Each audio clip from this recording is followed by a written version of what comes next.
မျက်နှာသစ်စေဘာတောင်းရမလဲလို့မေးရင်ကျွန်တော်တို့ဆရာဝန်တော်တော်များပါပေါ့နော်ဂျန်တက်ဖြစ်တဲ့မျက်နှာသစ်စေကိုသုံးပါဆိုပြီးတော့ကျွန်တော်တို့ဒါပြောလေးပြောတာရှိတယ်ပေါ့နော်ဒါပေမဲ့တကယ်တမ်းသုံးတဲ့သူတွေဘက်ကကြည့်ပြန်တော့လေပေါ့နော်ဒီမျက်နှာသစ်စေချွဲကြီးကမပြောင်းဘူးဆိုတဲ့ခံစားချက်မျိုးဖြစ်တာဟောအဲ့တော့သူတို့ကမသုံးချင်ကြဘူးပေါ့နော်ဒါပေမဲ့တဲ့ဘယ်လိုလူတွေကတော့ဒီလိုမျိုးဂျန်တက်ဖြစ်တဲ့ skin cleanser ကိုမဖြစ်မနေသုံးတယ်လဲဆိုတော့ကျွန်တော်တို့ဒါ skin care သုံးနေ make up လင်းပြီးတဲ့အခါမှာမျက်နှာမှာလေဒီအနီဆက်လေးတွေပြီးဖို့တေးသေးလေးတွေမျိုးဖြစ်လေဖြစ်တာရှိတဲ့သူမျိုးနောက်ဒီကျွန်တော်တို့မျက်နှာနှီးလွယ်တယ်မျက်နှာဆက်လွယ်တယ်ပေါ့ကျွန်တော်တို့နေပူလဲတော့လိုက်တယ်ဆိုရင်မျက်နှာနှီးပြီး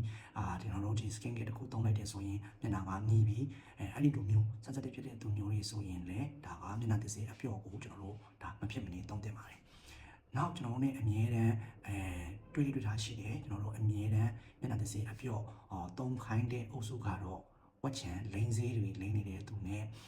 chemical peeling စေးကန်းတွေမှာလုံနေတဲ့ဒီဝက်ချန်ပေါက်တဲ့အုပ်စုကိုတော့ကျွန်တော်တို့ကမျက်နှာသစ်စေအပျော့ကိုအမြဲတမ်းသုံးခိုင်းတယ်ဘာလို့လဲဆိုတော့ကျွန်တော်တို့ရဲ့ skin အရေးပြားကအမြဲတမ်း balance ဖြစ်နေဖို့လိုတယ်ကျွန်တော်တို့ကဝက်ချန်လိန်စေး chemical peeling တွေသုံးတဲ့အခါမှာအနည်းနဲ့အများ skin barrier ကထိခိုက်ပါတယ်ဒါကြောင့်ကျွန်တော်တို့ကပြန်ပြီးတော့ balance ဖြစ်ဖို့ဆိုရင်ဒါမျက်နှာသစ်စေးထဲမှာတော့ပျော့တဲ့မျက်နှာသစ်စေးမျိုးကိုသုံးဖို့လိုတယ် moisturizer ဆိုရင်လည်းပျော့လေးတော့ဒီချွေးပေါက်မပိတ်ပြီးမဲ့ moisture ကောင်းကောင်းပေးနိုင်တဲ့ moisturizer မျိုးကိုသုံးဖို့လိုပါတယ်